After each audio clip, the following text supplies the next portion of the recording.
15 मई 2025 को रूस की यूनाइटेड एयरक्राफ्ट कॉर्पोरेशन यानी यूएसी ने अपने सुखोई डिजाइन ब्यूरो के जरिए Su-57M के एडवांस फीचर्स को अनवील किया। ये एक 5वीं पीढ़ी का स्टील्थ फाइटर जेट है। स्टील्थ फाइटर जेट एक एडवांस्ड मिलिट्री एयरक्राफ्ट होता है जिसे रडार, इंफ्रारेड और दूसरे डिटेक्शन सिस्टम्स द्वारा पता लगाए जाने से बचने के लिए डिजाइन किया जाता है। इसका मकसद दुश्मन की सुरक्षा पंक्ति को चकमा देना और अनडिटेक्टेड रहते हुए एयर सुपीरियरिटी, ग्राउंड अटैक या रिकॉनिसेंस मिशन को अंजाम देना है। स्टील्थ टेक्नोलॉजी इस प्लेन को लो ऑब्जर्वेबल बनाती है, लेकिन इतना ही नहीं, Su-57M रूस का 5वीं पीढ़ी का ऐसा फाइटर जेट है जिसमें एडवांस कैपेबिलिटीज को बढ़ाने के लिए AI को भी इंटीग्रेट किया गया है। AI ड्रिवन सिस्टम्स इस फाइटर जेट को मॉडर्न एयर कॉम्बैट में हाईली एफिशिएंट और वर्सेटाइल बनाते हैं, जिससे पायलट का वर्कलोड कम होता है और किसी भी मिशन का सक्सेस रेट बढ़ जाता है। नमस्कार, मैं हूं Mukesh Tiwari. AI weekly good news की हमारी खास पेशकश में आप सभी का स्वागत है। आज हम जानेंगे रशिया की इस नई सनसनी के बारे में विस्तार से। सबसे पहले जानते हैं कि Su-57M यानी Su-57M फाइटर जेट क्या है। Su-57M Su-57 का एक अपग्रेडेड वर्जन है। इसे रूस के पाक FA प्रोग्राम के तहत डिजाइन किया गया है। ये विमान एयर सुपीरियरिटी, ग्राउंड अटैक और मैरीटाइम स्ट्राइक के लिए बनाया गया है। इसके दम पर रूस अमेरिका के F-22 रैप्टर और F-35 लाइटनिंग सेकंड जैसे वेस्टर्न फाइटर्स का भी मुकाबला कर सकता है, जिसमें स्टेल्थ, सुपर क्रूज और एडवांस एवियोनिक्स पर जोर दिया गया है। Su-57M 5वीं पीढ़ी का एक अत्याधुनिक स्टील्थ फाइटर जेट है। इसमें बेहतर एरोडायनेमिक्स के लिए रीडिजाइंड एयर फ्रेम, पॉलीमर और फाइबर ग्लास जैसे कंपोजिट मटेरियल्स से बना हल्का ढांचा और 0.1 वर्ग मीटर का कम रडार क्रॉस सेक्शन शामिल है, जो इसे रडार से बचने में मदद करता है। इसमें 2 NPO सैटर्न AL-51F1 इंजन्स 50% बेहतर फ्यूल एफिशिएंसी और मार्क 2.0 की मैक्सिमम स्पीड देते हैं, जबकि स्टेल्थ नोजल्स थर्मल सिग्नेचर्स को कम करते हैं। इसके इंटरनल बेस K-77M मिसाइल्स और कैब बॉम्ब्स कैरी कर सकते हैं और एक्सटर्नल पेलोड में हाइपरसोनिक किंजल मिसाइल्स शामिल हैं, जो इसे एयर सुपीरियरिटी, ग्राउंड अटैक और मैरीटाइम स्ट्राइक मिशनों के लिए शक्तिशाली बनाते हैं। AI का इस विमान से क्या संबंध है, आइए इसे भी समझते हैं। Su-57M में integrated AI driven systems pilot workload को कम कर देते हैं और मिशन एफिशिएंसी को बढ़ा देते हैं। मेजर AI फीचर्स में ऑटोमेटेड ऑपरेशंस शामिल हैं। ऑनबोर्ड सिस्टम्स को सिंगल बटन प्रेस से इनिशियलाइज किया जा सकता है, जिससे प्री फ्लाइट चेकअप्स मिनटों की बजाय सेकंडों में हो जाते हैं। नेविगेशन और टारगेट एक्विजिशन AI नेविगेशन और टारगेट आइडेंटिफिकेशन में असिस्ट करता है, जिससे पायलट टैक्टिकल डिसीजन मेकिंग पर फोकस कर सकते हैं। System diagnostics AI system health को मॉनिटर करता है, पोटेंशियल इश्यूज को रियल टाइम में डिटेक्ट करता है और मेंटेनेंस को स्ट्रीमलाइन भी करता है।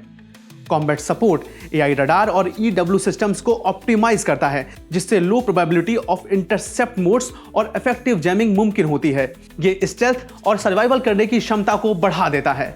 रूस और भारत के बीच इस फाइटर जेट को लेकर चर्चा हुई थी। आइए इसे जानते हैं कि दोनों देशों की बातचीत में क्या चीज निकलकर सामने आई।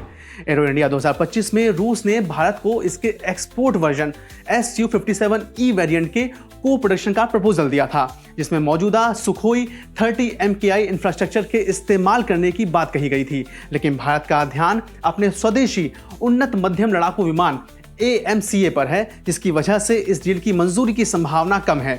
हालांकि ऐसा भी कहा जा रहा है कि विमान की ताकत और अपनी तत्काल जरूरतों को देखते हुए भारत सीमित मात्रा में रूस से Su-57 विमानों को खरीद सकता है।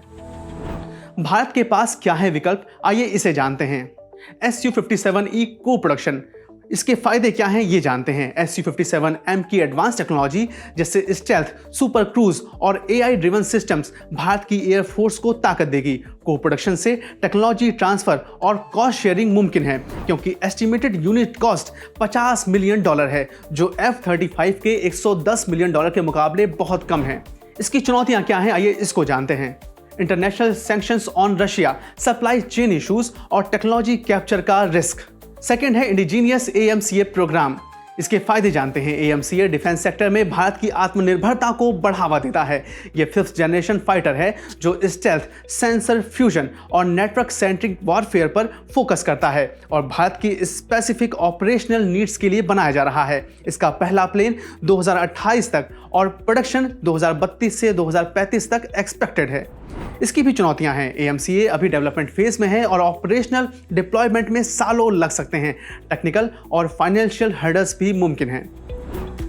तीसरा है हाइब्रिड अप्रोच। भारत Su-57E के लिए लिमिटेड कोलैबोरेशन पर विचार कर सकता है, जैसे specific technology transfers, AI, radar और सिस्टम्स, जबकि AMCA पर प्राइमरी फोकस बनाए रख सकता है। इससे शॉर्ट टर्म कैपेबिलिटी गैप्स भरे जा सकते हैं।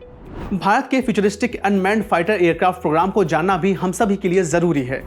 भारत के 6th generation fighter jet ambitious का एक महत्वपूर्ण हिस्सा FUFA प्रोग्राम है, जिस पर DRDO और एरोनॉटिकल डेवलपमेंट एजेंसी यानी ADA काम कर रहे हैं।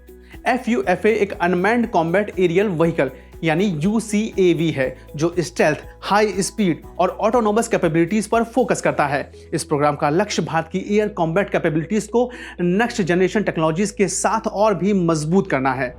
Su-57M रूस की एरोस्पेस इंडस्ट्री में एक सिग्निफिकेंट माइलस्टोन है, जो AI, स्टेल्थ और सुपर क्रूज को कंबाइन करके मॉडर्न एयर कॉम्बैट में कॉम्पिटिटिव एज दिलाता है। भारत के लिए Su-57E का को प्रोडक्शन एक अट्रैक्टिव ऑप्शन हो सकता है, लेकिन AMCA और FUFA जैसे indigenous program long term self reliance के लिए जरूरी हैं। FUFA भारत के 6th जनरेशन एम्बिशंस को दिखाता है, जो अनमैन्ड, स्टेल्थ और AI ड्रिवन टेक्नोलॉजीज पर फोकस करता है, और AMCA के साथ मिलकर IAF का मजबूत भविष्य भी तैयार करेगा। हालांकि भारत को कॉस्ट, टेक्नोलॉजी ट्रांसफर और स्ट्रेटजिक गोल्स को बैलेंस करना होगा, विशेष रूप से चाइना के G20 और 6th जनरेशन प्रोग्राम के बढ़ते खतरे के सामने।